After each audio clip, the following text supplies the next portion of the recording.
Hi friends, இன்றைக்கி என்ன பார்க்கணும்னா மயில மீனை உரிக்க போகிறேன். உரித்து குழம்பு வைக்கிறது தான். வரேன் கத்தி கொரடு, ஏன்னா தோலை கையில் வழுக்கும். துணி வச்சுருக்கேன். இது மூணையும் போட்டு உரிக்கிறப்ப வீடியோ காமிக்கிறேன். என்ன எப்படி உரிக்கணும்னு பார்த்துக்குங்க.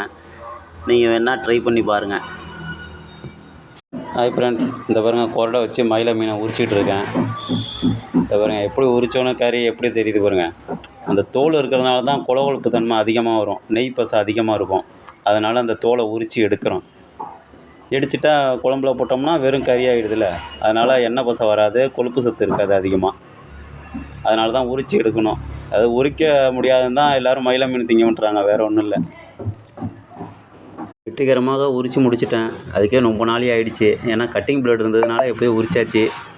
இந்த பாருங்கள் உரித்த மீன் கிடக்கு பாருங்கள், எப்படி உரிச்சிட்டேன் பாருங்கள். ஃபஸ்ட்டு ரெக்கையெல்லாம் ஆஞ்சிக்கிட்டோம்னா அதுக்கப்புறம் ஈஸியாக இருக்கும். இந்த பாருங்கள் ரெக்கையை நீட்டாக வெட்டிட்டேன். அது கத்திரிக்கோல் வச்சு வெட்டிட்டேன். ஏன்னா வழுக்கும்ல. இந்த பாருங்கள் எப்படி உரிச்சதெல்லாம் கிடக்குன்னு. எப்படியோ உரித்து பீஸை போட்டாச்சு, வேலை முடிஞ்சிருச்சு.